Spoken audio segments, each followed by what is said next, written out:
ربك للملائكة إني جاعل في الأرض خليفة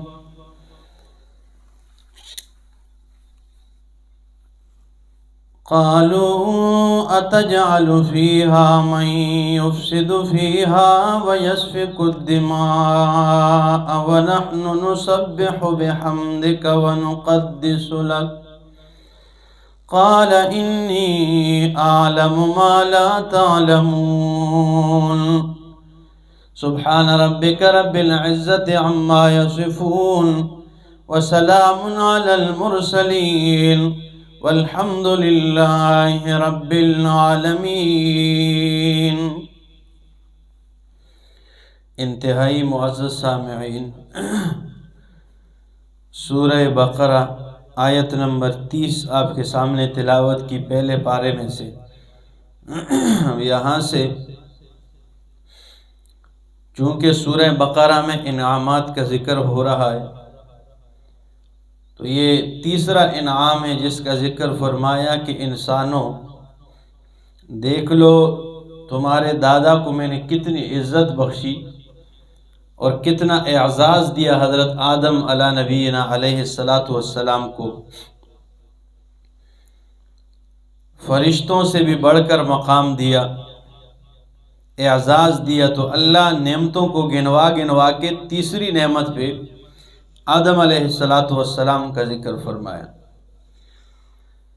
اور جوڑ پچھلے کے ساتھ یہ ہے کہ یہاں آدم علیہ السلام کا ذکر کر کے فرمایا، یہ پچھلے رکوع میں یا ایھا الناس اعبدوا ربکم الذی خلقکم، اے لوگو اپنے رب کی عبادت کرو جس نے تمہیں پیدا کیا ہے۔ تو اللہ وہ ذات ہے کہ جس نے انسان کو پیدا کیا، آدم علیہ السلام کی تخلیق کی تو اپنی عبادت کے لیے کی ہے، اس لیے انسان کی تخلیق کا مقصد ہی رب کی عبادت ہے۔ وہ سائنسدان تھے نا، دو انگریز، انہوں نے تحقیق کی کہ انسان کی پیدائش کا مقصد کیا ہے، تو وہ اس نتیجے پر پہنچے کہ بھئی انسان کی پیدائش کا جو مقصد ہے وہ کھانا اور پینا ہے۔ وہ آخر کار اس نتیجے پہ پہنچے کہ اسے صرف کھانے اور پینے کے لیے پیدا کیا گیا ہے۔ تو ایک عالم کو پتہ چل گیا، اس نے کہا یہ کیا بکواس کرتے ہو، کھانا پینا؟ ایک کمپنی جب ایسی کمپنی اور ایسا مشین ہوا کرتا ہے کہ جس میں گندگی ڈال دو تو آگے خوبصورت داغا نکلتا ہے، کیونکہ اس مشین کے بنانے کا مقصد بہت اعلیٰ ہے کہ بھائی گند بھی ڈال دو تو یہ داغا بنا دیتا ہے اس سے۔ پھر اس سے آگے مشین ہوتی ہے کہ جس میں وہ داغا ڈال دو تو خوبصورت کپڑا تیار ہوتا ہے۔ اس مشین کے اعلیٰ مقصد یہ ہے کہ یہ اس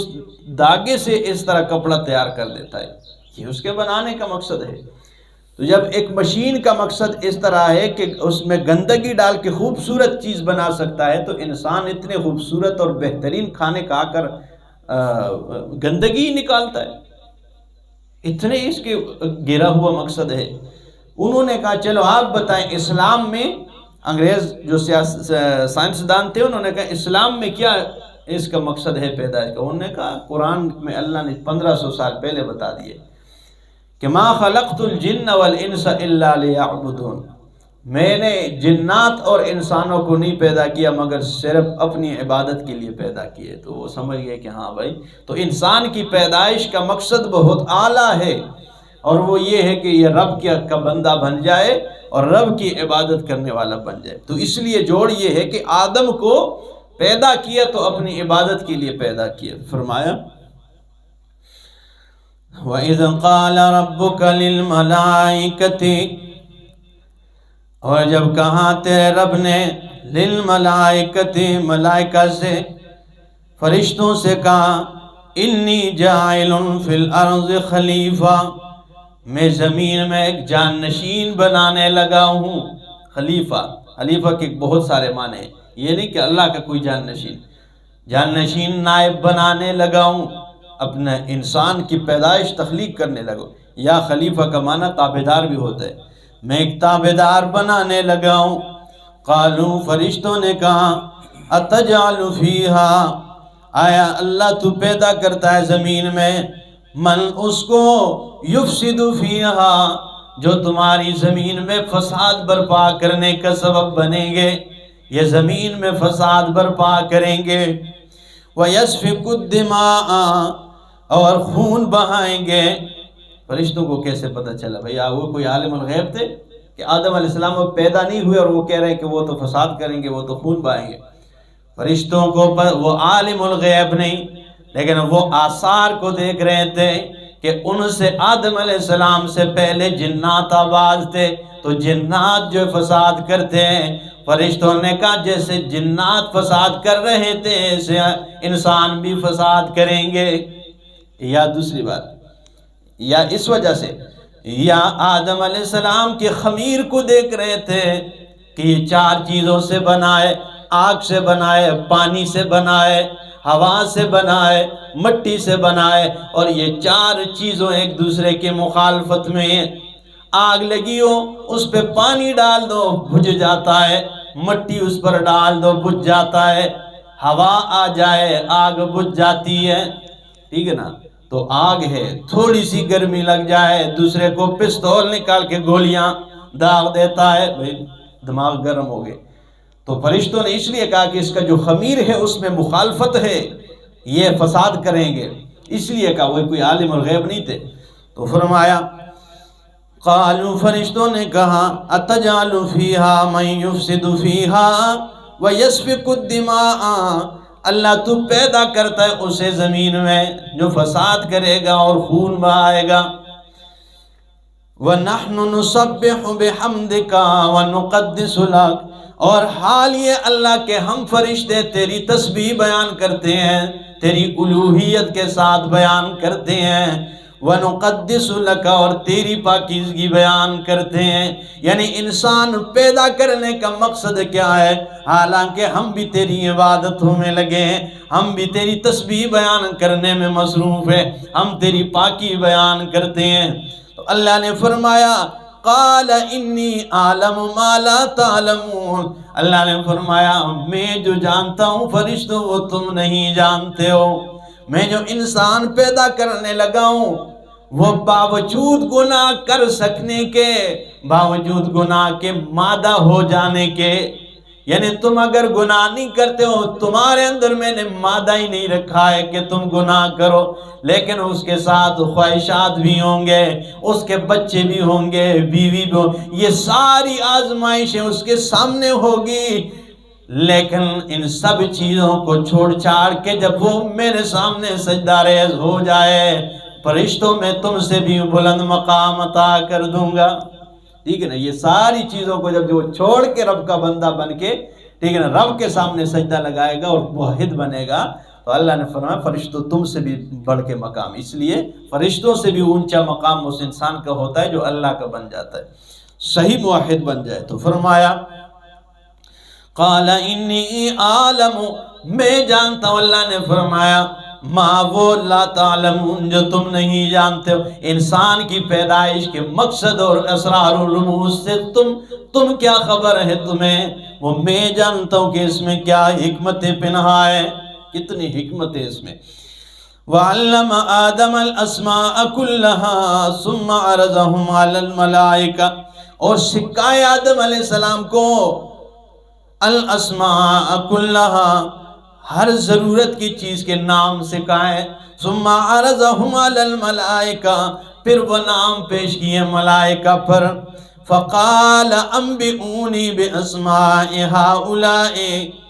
ان کنتم صادقین، اللہ نے فرمایا ملائکہ چلو تمہارا امتحان لے لیتا ہوں، یہ جو میں نے آدم کو نام دیے ہیں اس چیزوں کے نام ذرا بتا دو۔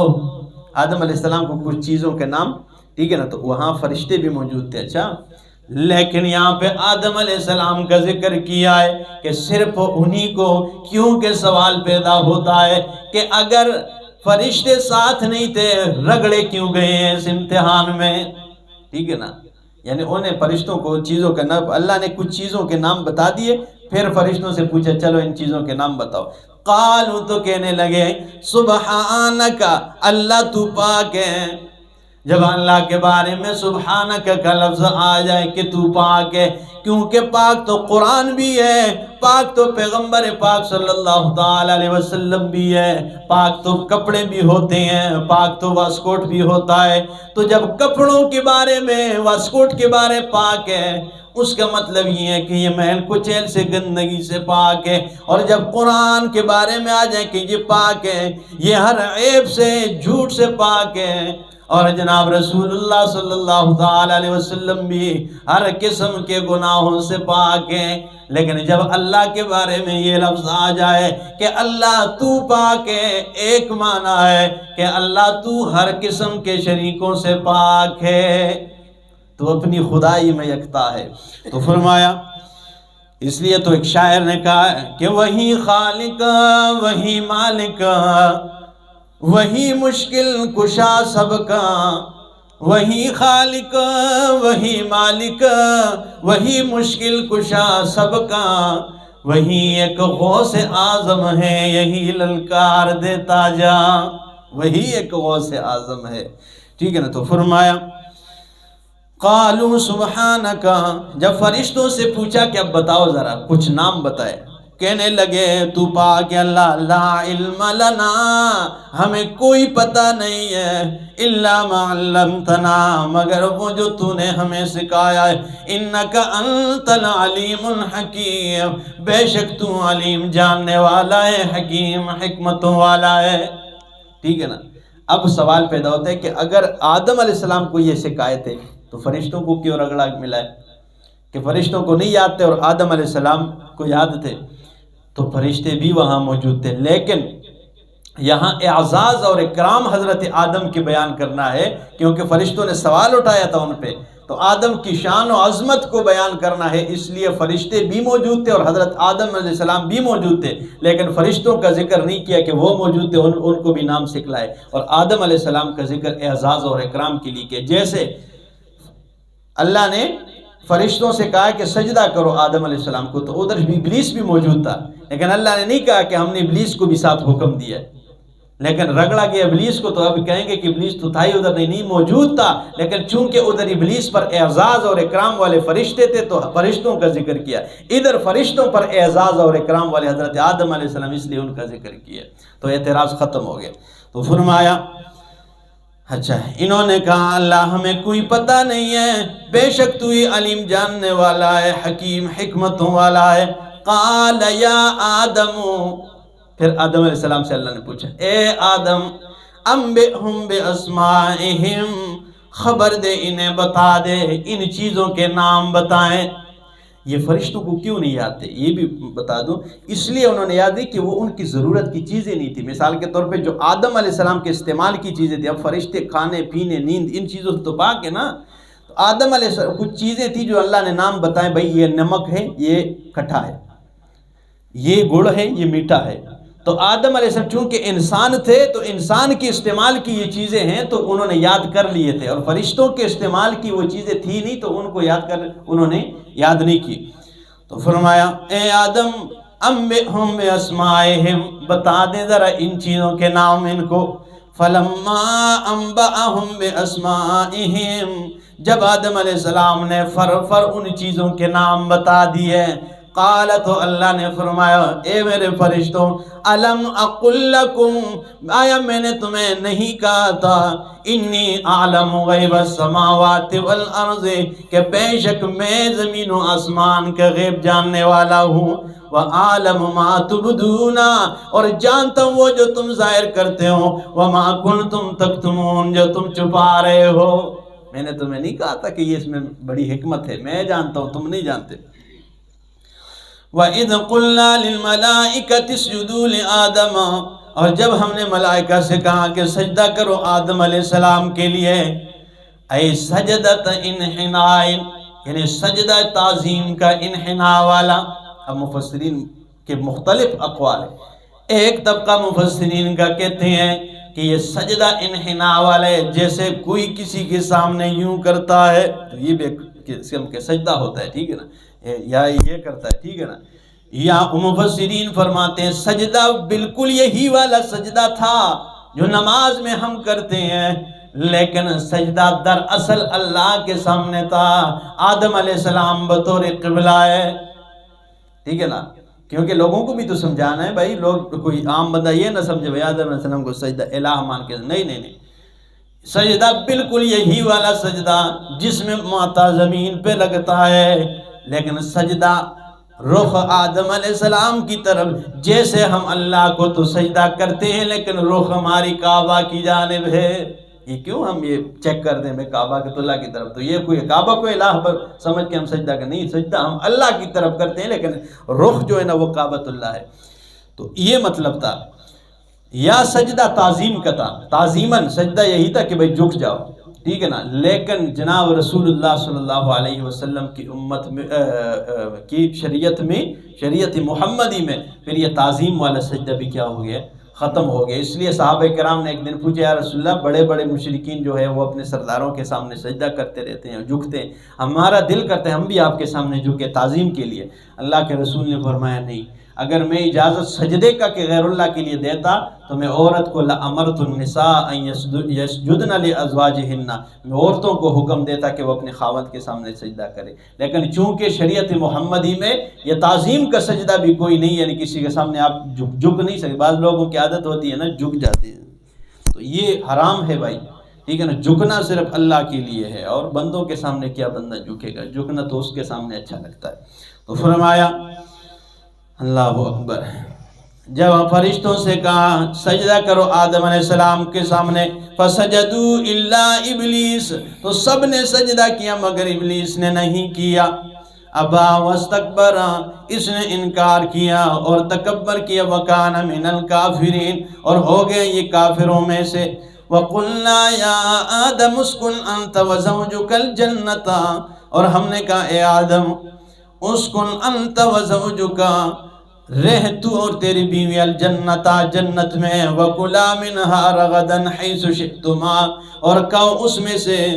رغدن کھل کے، حیث شئتما جہاں سے تمہارا دل کرے، ولا تقربا هذه الشجرۃ، اور اس درخت کے قریب مت جانا،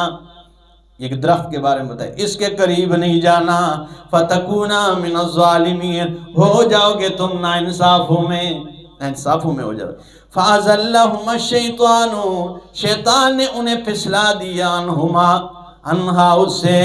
یعنی شیطان نے آ کے کہا کہ یہ ابتدائی مراحل میں تمہارے لیے حرام تھا، اس کے پاس نہ جاؤ، یعنی منع کیا گیا، ابھی تو تم جنت میں عادی ہو گئے، ابھی کوئی مسئلہ نہیں ہے۔ تو ان کے ذہن میں یہ خیال ہے، وسوس آ گیا کہ یہ ابتدائی دور میں اللہ نے منع کیا تھا، اب تو ہم جنت میں رل مل گئے، ابھی کوئی مسئلہ نہیں ہے، تو یہ پاس گئے۔ فَأَخْرَجَهُمَا مِمَّا كَانَ فِيهِ، شیطان نے وسوسہ ڈالا، انہیں پسلا دیا اور اس سے نکالا، مِمَّا كَانَ فِيهِ جس میں وہ آباد تھے، جنت سے نکال دیے۔ وَقُلْنَا اهْبِطُوا، اور ہم نے کہا نکل جاؤ، اتر جاؤ، بَعْضُكُمْ لِبَعْضٍ عَدُوٌّ، بعض تمہارے بعض کے دشمن ہوں گے، وَلَكُمْ فِي الْأَرْضِ مُسْتَقَرٌّ، تمہارے لیے زمین میں ایک نیٹا ہے، مقرر ہے، مَتَاعٌ إِلَىٰ حِينٍ، فائدہ ہے ایک وقت تک ہے، ایک مقرر وقت تک فائدہ ہے، چلو زمین میں۔ فَتَلَقَّىٰ آدَمُ مِن رَبِّهِ كَلِمَاتٍ، پس سکھائے اللہ نے، فَتَلَقَّىٰ تلقین کرائی اللہ نے آدم من ربہ، تلقین کرائی آدم علیہ السلام نے، من ربہ اس کے رب کی طرف سے، کلمات کچھ کلمات تھے، اور وہ کون سے؟ دوسرے مقام پہ آگے قرآن میں آ رہے، ربنا ظلمنا انفسنا، اے ہمارے ربا ہم نے اپنی جانوں پر ظلم زیادتی کر دی ہے، وَإِن لَّمْ تَغْفِرْ لَنَا، اگر تو نے ہماری بخشش نہیں کی اللہ، وَتَرْحَمْنَا اور ہم پہ رحم مہربانی نہیں کی، لَنَكُونَنَّ مِنَ الْخَاسِرِينَ ہم نقصان اٹھانے والوں میں سے ہو جائیں گے۔ جب یہ الفاظ کے یہ دعا مانگی تو اللہ نے کیا کر دی؟ تو فرمایا فَتَابَ عَلَيْهِ، اس کے ذریعے اللہ رب العالمین فتاب علیہ مہربان ہوا اس پہ، انہو ہوا التواب الرحیم، بے شک وہ تواب توبہ قبول کرنے والا ہے، مہربان ہے۔ قلنا اہبطوا، ہم نے کہا نکل جاؤ، اتر جاؤ، منہا جميعا، سب کے سب اس جنت سے، فَإِمَّا يَأْتِيَنَّكُم مِّنِّي، بس اگر آ جائے تمہارے پاس میری طرف سے ہدایت، فَمَن تَبِعَ هُدَايَا، بس جس نے میری ہدایت کی اتباع کی ہے، فَلَا خَوْفٌ عَلَيْهِمْ وَلَا هُمْ يَحْزَنُونَ، ان پہ کوئی خوف نہیں ہوگا، نہ وہ غمگین ہوں گے۔ ٹھیک ہے نا، یہ یحزن غمگین اور خوف کا، کیونکہ دنیا میں یہ دو چیزیں زیادہ ہوتی ہے انسان پہ نا، ایک تو خوف ہوتا ہے کبھی دشمن کا خوف، کبھی کسی اور معاملات کا خوف ہوتا ہے، دوسری غمگین ہوتا ہے انسان، ٹھیک ہے نا۔ اس لیے اللہ کے رسول نے فرمایا الدنیا سجن المؤمن و جنت الکافر، دنیا تو مومن کے لیے قید خانہ ہے، کافر کے لیے جنت ہے،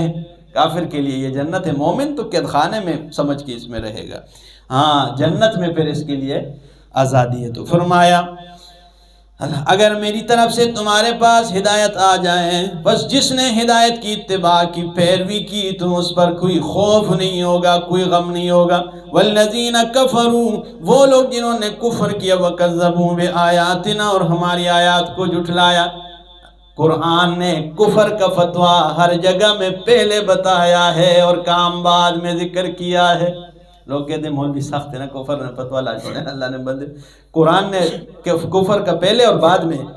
پہلے کام ہوتا ہے اس نے یہ کام کیا اس لیے کافر ہو گیا نا، قرآن نے نہیں، یہ کافر ہے اس لیے کہ اس نے یہ کام کیا ہے۔ تو فرمایا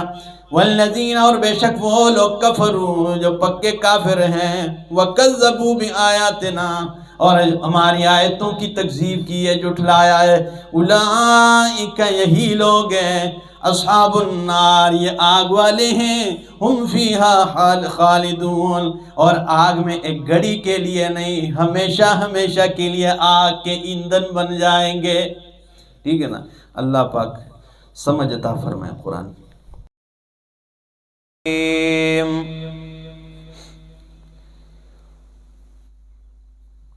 یا بنی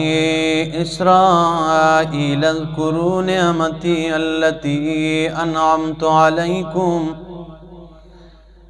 وأوفوا بعہدی اوف بعہدکم وإیای فارہبون۔ سبحان ربک رب العزت عما یصفون وسلام علی المرسلین والحمد للہ رب العالمین۔ انتہائی معزز سامعین، سورہ بقرہ آیت نمبر 40 آپ کے سامنے تلاوت کی، پہلے پارے میں سے۔ اب یہاں سے اللہ رب العزت نے بنی اسرائیل کو وعدہ پورے کرنے کا حکم دیا، اور عہود کو اس کی پاسداری کا حکم دیا، اور اپنی نعمت کو یاد دلائی کہ دیکھیں میں نے تمہارے اوپر کتنی نعمتیں کی ہیں، اور تم پھر بھی اس قرآن کو نہیں مانتے، اس کے انکاری بنتے ہو، حالانکہ یہ تو وہ کتاب ہے جو تمہاری کتابوں کی بھی تصدیق کرنے والی ہے، یہ توریت کی تصدیق کرنے والی ہے، زبور انجیل کی تصدیق کرنے والی ہے۔ اور وہ وعدے کیا تھے؟ جو اللہ سے تم نے وعدے کیے وہ پورے کرو اور مجھ سے ڈرو۔ تو فرمایا یا بنی اسرائیل، اے بنی اسرائیل، اسراء بندے کو کہا جاتا ہے، اور ایل اللہ کا نام ہے، تو اسرائیل اللہ کے بندے، ٹھیک ہے نا، یہ حضرت یعقوب علیہ السلام کا لقب تھا۔ یا بنی اسرائیل، اے بنی اسرائیل، اذکروا نعمتی التی انعمت علیکم،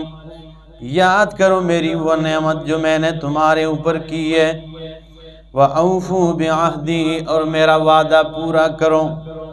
اوف بعہدکم، میں تمہارا وعدہ پورا کروں گا۔ اور وہ وعدہ کیا تھا کہ اللہ نے سب کے ارواح کو جمع کر کے وعدہ لیا۔ دوسرے مقام پہ قرآن مجید میں اللہ نے فرمایا الست بربکم، کیا میں تمہارا رب ہوں کہ نہیں؟ قالوا، سب نے یک زبان ہو کے کہا بلا، کیوں نہیں اللہ، تو یہ ہمارا رب ہے۔ یہ وعدہ لیا تھا اللہ نے، اس کی طرف کہ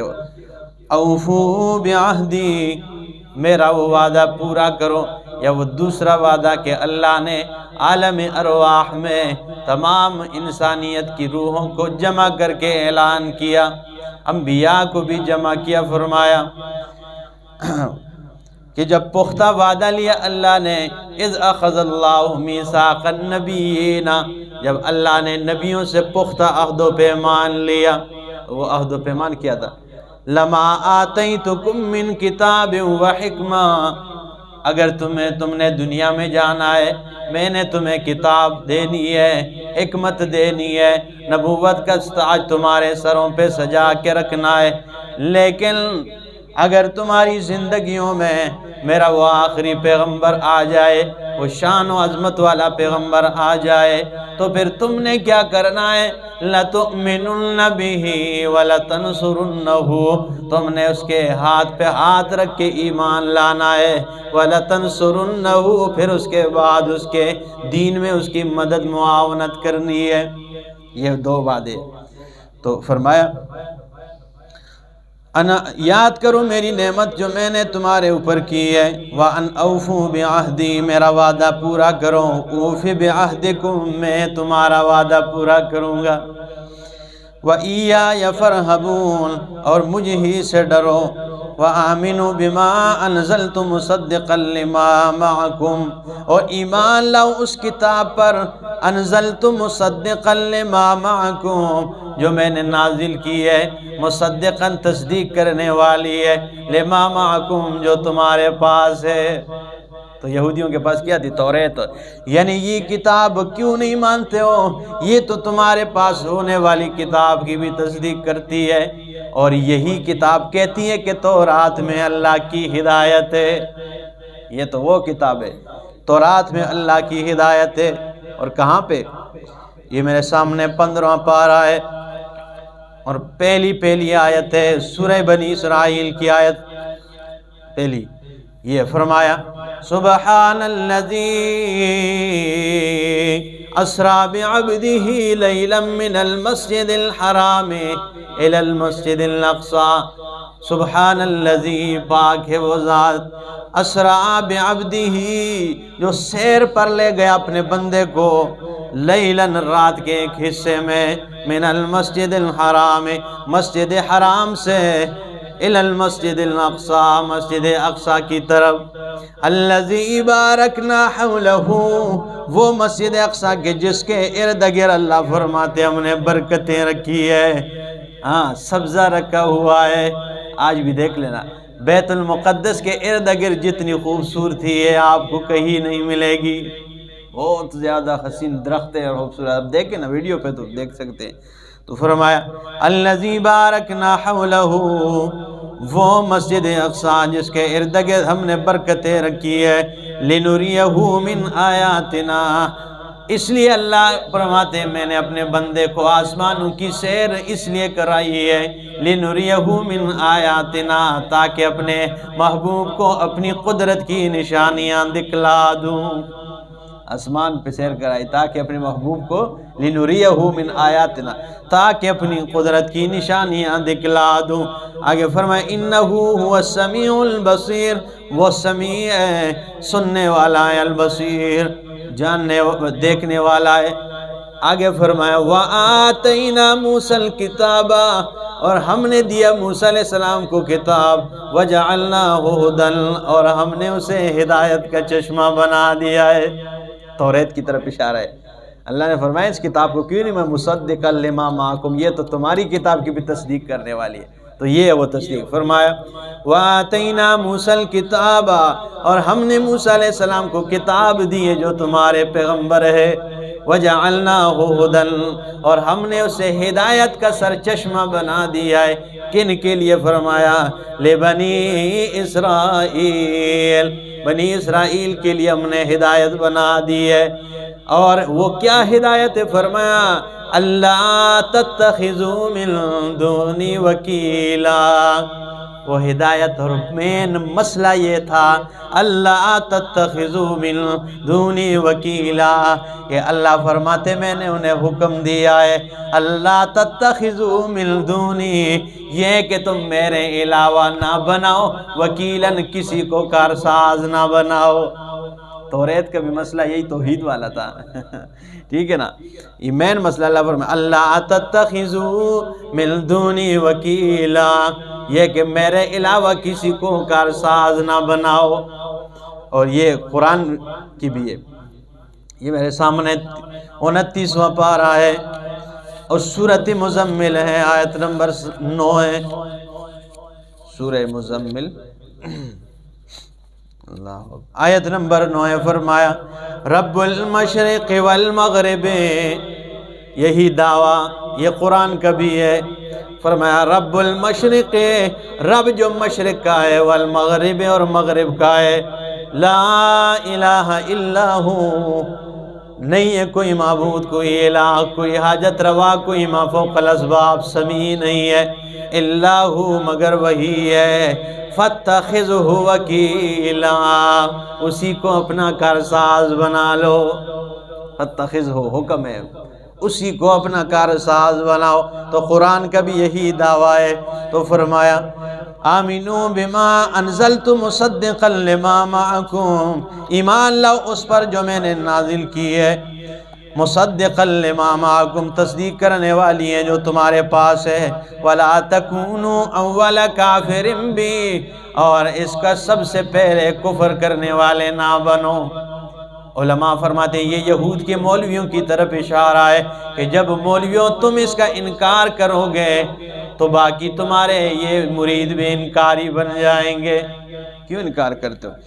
آگے فرمایا وَلَا تَشْتَرُوا بِآيَاتِي ثَمَنًا قَلِيلًا، اور نہ لو میری آیات کے بدلے میں ثمن قلیل نہ لیا کرو، میری آیتوں کو مت بیچا کرو، ہاں میری آیتوں کے بدلے میں ثمن قلیل نہ لیا کرو۔ تو یہ آیت، یہ ثمن قلیل اس کس طرح لیتے تھے یہودی کہ جب کوئی امیر کے بدلے، کوئی امیر بندے پر کوئی مسئلہ آ جائے، یعنی امیر زنا کر جاتا تو یہ آیتوں کو چھپا لیتے تھے، یعنی ان کے مدد چلو کوڑے شوڑے مار دو، یعنی رجم والی آیتوں کو کیا کر دیتے تھے، پیسوں کے لیے چھپا لیتے تھے۔ جیسے آج کل کے مولوی 40ویں کے لیے 3000 کے لیے پورے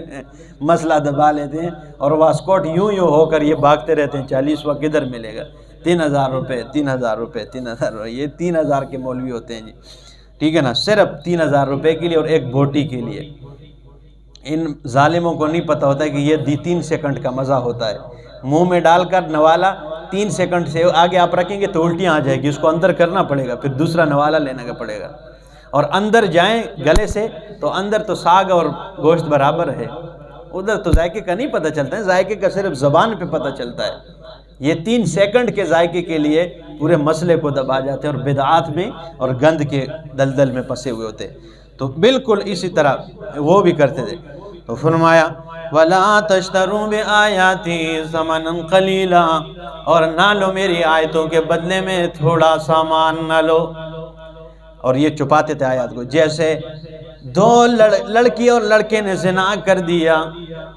تو یہود نے بھیجا کہ جاؤ محمد رسول اللہ سے سوال پوچھو کہ کیا سزا ہے،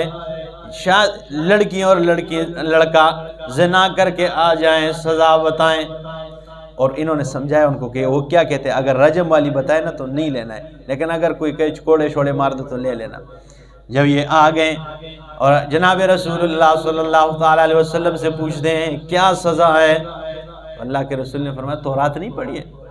تورات میں بتاؤ نا تمہارے پاس جو تورات اس میں کیا سزا ہے۔ انہوں نے تورات کو لایا اور مولوی پڑھنے لگا، ایسے انگلی رکھ کے، رجم والی آیت پہ ہاتھ رکھا ہوا ہے، حدیث کی کتاب میں موجود ہے، رجم والی آیت پہ ہاتھ رکھا ہوا ہے، اور پڑھنے لگا کہ جی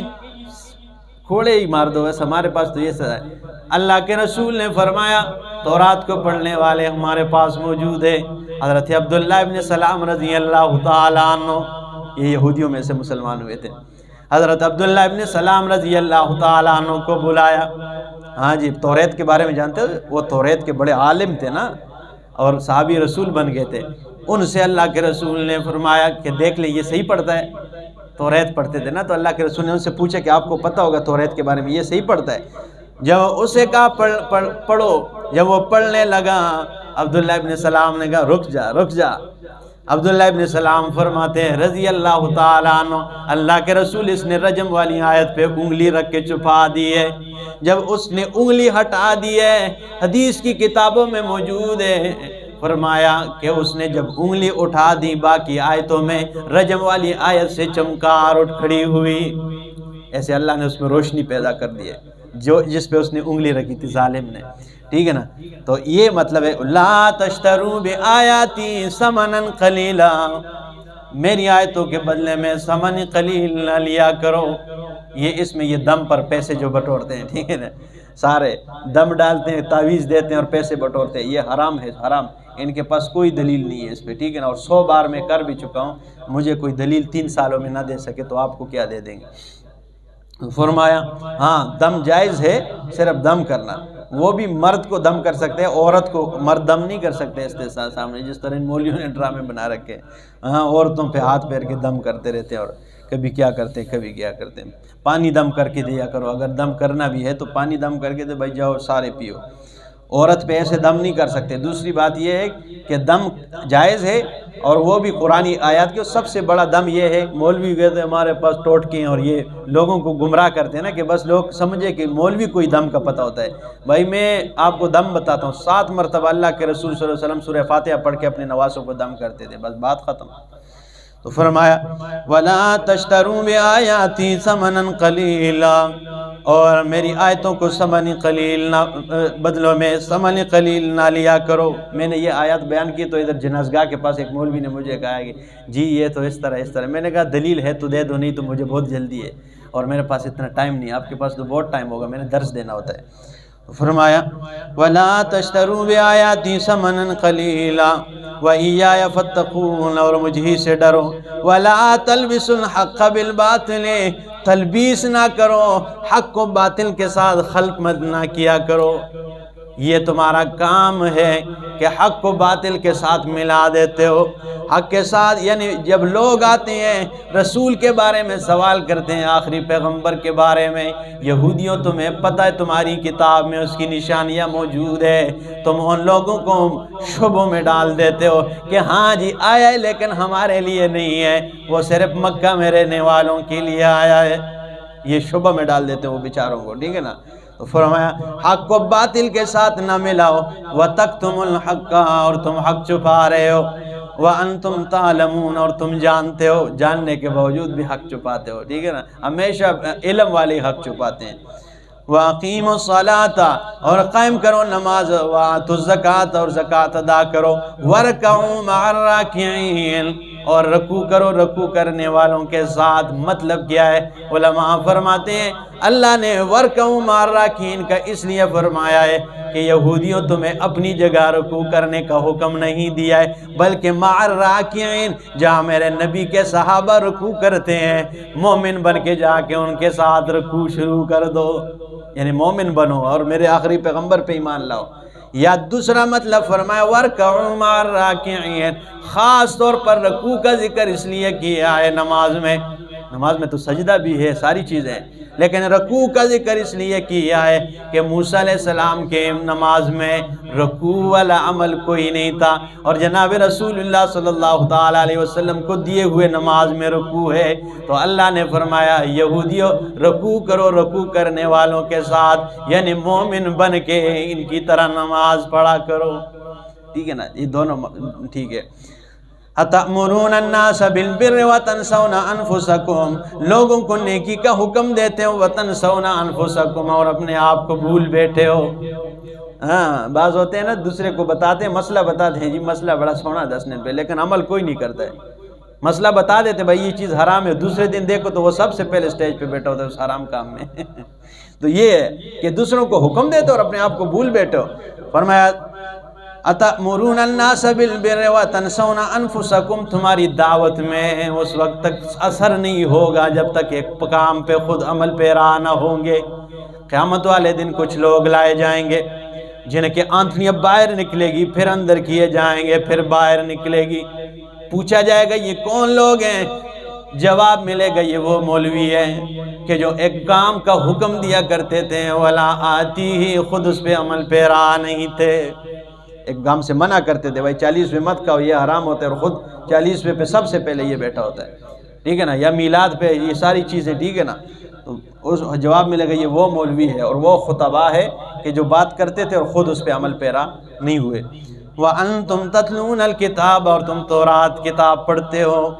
افلا تعقلون، تم عقل کیوں نہیں رکھتے ہو؟ وَاسْتَعِينُوا بِالصَّبْرِ وَالصَّلَاةِ، مدد چاہو بالصبر، صبر کے ذریعے اور نماز کے ذریعے۔ وَإِنَّهَا لَكَبِيرَةٌ، اور اگرچہ یہ بہت گرائیں، یہ کام مشکل ہے صبر کرنا اور نماز، لیکن الا علی الخاشعین، پرہیزگاروں اور اللہ کا خوف رکھنے والوں پر کوئی گراں مشکل نہیں ہے۔ الذین یظنون، وہ لوگ جو گمان کرتے ہیں، انہم ملاقو ربہم، کہ بے شک وہ رب سے ملاقات کرنے والے ہیں، وانہم الیہ راجعون، اور وہ اللہ ہی کی طرف لوٹ کر جانے والے ہیں، ان پر کوئی گراں نہیں ہے، کوئی مشکل نہیں ہے۔ اللہ پاک عمل اور سمجھنے کی توفیق عطا فرمائے۔